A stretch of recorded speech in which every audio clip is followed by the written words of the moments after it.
স্বামী যদি খারাপ হয়, স্ত্রী যদি তালাক চায় কিন্তু স্বামী তালাক দিতে রাজি না হয়, তাহলে স্ত্রী কি করবে? স্ত্রী কি নিজেকে নিজে তালাক দিতে পারবে? এটা নির্ভর করে যে অর্পিত তালাকের পাওয়ার স্ত্রীর হাতে ছিল কিনা। স্ত্রীর হাতে যদি অর্পিত তালাকের পাওয়ার নেওয়া থাকে তাহলে তিনি সেটা অবশ্যই করতে পারবেন। আর যদি অর্পিত তালাকের কোনো পাওয়ার তার আগে থেকে নেওয়া না থাকে, তাহলে সেক্ষেত্রে স্ত্রীর জন্য নিজের প্রতি নিজে তালাক গ্রহণ করা জায়েজ হবে না। সেক্ষেত্রে তার সমাধানের পথ হবে তিনি আদালতে যাবেন, অথবা যদি অমুসলিম প্রধান দেশ হয়ে থাকে তাহলে মুসলিম নেতৃবৃন্দ এবং কমিউনিটির নেতারা, ওলামা একরাম, মসজিদের ইমাম সাহেবগণ তাদের শরণাপন্ন হবেন। তারা বসে সবাই মিলে যদি তার বিচ্ছেদের উদ্যোগ নেন তাহলে সেটা কিন্তু শরীয়তের দৃষ্টিকোণ থেকে জায়েজ হবে, তাকে রক্ষা করবার জন্য জুলুমের হাত থেকে। সুলতানা সাদিয়া লিখেছেন, আমাদের সমাজে স্ত্রীর অধিকার নিয়ে খুব কমই কথা হয়। অনেক মা ছেলেদের নিজেদের আয়ত্তে রাখতে গিয়ে স্ত্রীর প্রতি দায়িত্ব কর্তব্য শেখান না, বরং স্বামী যদি স্ত্রীকে ভালোবাসে বা তার হক আদায় করে তাহলে বিরক্ত হন। এই বিষয়ে কিছু বলুন প্লিজ।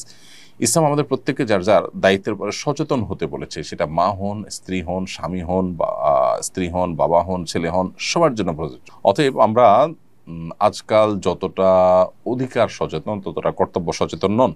যে মা ছেলে তার হক আদায় করে সেই ব্যাপারে তিনি সচেতন, সেই মা একইভাবে ছেলের প্রতি তার কর্তব্য কি সেটার পরেও তিনি সচেতন হতে হবে। তো এটার জানাশোনা নাই, আলোচনা নাই, এই জন্যই কিন্তু আমাদের সমাজে আজকে দুরবস্থা। আমরা ইসলামটাকে সঠিকভাবে বোঝা, জানার চেষ্টা, শেখার চেষ্টাটুকু বেশিরভাগ মানুষই কিন্তু করি না, নিজেদেরকে মুসলমান আমরা দাবি করছি। সেজন্য আমাদের এই অধঃপতনটা আমরা দেখতে পাচ্ছি। একটি মেয়ে বাড়ি থেকে পালিয়ে বিয়ে করেছে, এই জন্য তার পিতা তাকে ত্যায্য করেছেন। সন্তানকে ত্যায্য করার বিধান সম্পর্কে ইসলাম কি বলে? ইসলামে আসলে সন্তানকে ত্যায্য করবার কোনো বিধান নেই। ত্যায্য করা মানে হলো সম্পর্ক ছিন্ন করা, আত্মীয়তার সাথে সম্পর্ক ছিন্ন করা। এটা শরীয়তে হারাম। কোনো অজুহাতে, কোনো যুক্তিতে, কোনো কারণেই সম্পর্ককে ছিন্ন করা, বিশেষ করে রক্ত সম্পর্কেও ছিন্ন করার কোনো সুযোগ নেই।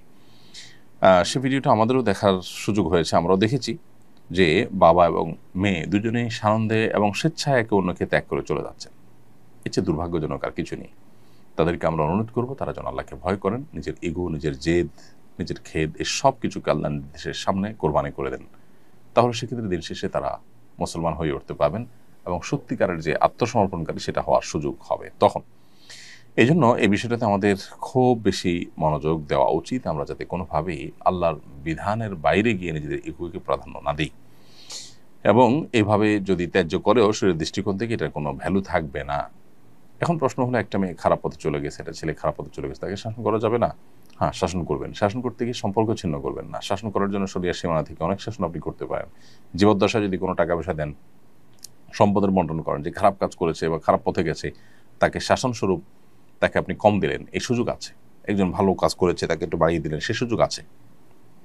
অতএব আপনি সে সমস্ত পথগুলো অবলম্বন করতে পারেন, কিন্তু তাকে ত্যায্য করে, আত্মীয়তার সম্পর্ক ছিন্ন করে আপনার এই জেদ মেটাবার সুযোগ কিন্তু নেই। ভাই, কাবিননামার 18 নম্বর পয়েন্টে যে শরিয়া বিরোধী একটা বাধা আছে সেটা কিভাবে দূর করব? শরিয়া বিরোধী বাধা কিরকম আমি বুঝি নাই। 18 নম্বর কলামে লেখা আছে স্বামী স্ত্রীকে বিবাহের অধিকার দিয়েছেন কিনা, স্বামী স্ত্রীকে অর্পিত তালাকের পাওয়ার দিয়েছেন কিনা, দিয়ে থাকলে কোন শর্ত। এখানে আপনি যদি লেখেন যে এই শর্ত পাওয়া গেলে তুমি তোমার প্রতি তালাক গ্রহণ করতে পারবে, রাইট দিলাম, তো সেটা শরিয়া সিদ্ধ, এটা শরিয়া বিরোধী না। তো হ্যাঁ, অনেক কাজী বা যারা বিবাহ নিবন্ধন করে, রেজিস্ট্রেশন করেন, তারা অনেক সময় উল্টাপাল্টা করে তাদের নিজের থেকে লিখে দেন। এখানে ছেলেদের দায়িত্বশীলতা দেখতে হবে তারা কি লিখছেন না লিখছেন, এবং সেটা তাকেই ঠিক করতে হবে কি শর্ত তিনি দিবেন বা না দিবেন। আফরান আওয়ার এআডি থেকে আপনি লিখেছেন, কাবিনের টাকা বিয়ের সময় যা নির্ধারণ করা হয়েছে পরবর্তী পুনর্নির্ধারণ করে বাড়ানো বা কমানো যাবে কিনা। বোন আফরান আওয়ার, কাবিনের টাকা বিয়ের সময় যেটা নির্ধারিত হয়েছে সেটা নির্ধারিত। এরপরে স্বামী স্ত্রী উভয় যদি একে অন্যের প্রতি সন্তুষ্ট হয়ে যদি বাড়িয়ে দেন সেটা তাদের ব্যাপার, সেটা ভিন্ন বিষয়, সেটা মহর হবে না। মহর যেটা চূড়ান্ত হয়েছে সেটাই। রাজীব হুমায়ুন লিখেছেন, কোনো স্ত্রী যদি স্বামীর বিভিন্ন অপকর্মের কারণে স্বামী থেকে তালাক না নিয়ে আলাদা থাকতে চায় তাহলে এটা জায়েজ হবে কিনা।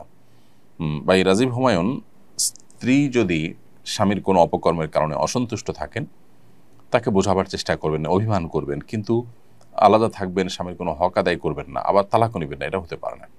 আপনি তার সাথে বৈবাহিক সম্পর্কে যদি থাকেন তাহলে তার অধিকার আদায়ের ব্যাপারে আপনাকে সচেতন হতে হবে, দায়িত্বশীল হতে হবে। আর যদি সেটা আপনি না করেন তাহলে সেক্ষেত্রে আপনি গুনাহগার হবেন। হ্যাঁ, তিনি যে অপকর্ম করছেন সেটার থেকে তাকে বিরত রাখবার জন্য চেষ্টা করবেন। যদি আপনি সফল নাও হন, আপনি আল্লাহর কাছে সওয়াব বিনিময় পেয়ে যাবেন। আর তার পাপের দায় তিনি বহন করবেন, আপনি নন। এজন্য তাকে সংশোধন করতে গেলে আপনি যেন আবার কোনো প্রকার গুনাহে লিপ্ত না হন। কারণ যতক্ষণ পর্যন্ত স্বামী হিসাবে থাকবে ততক্ষণ পর্যন্ত তার অনুগত থাকা এবং স্বামী হিসাবে তার প্রতি কর্তব্য আদায়ে আপনাকে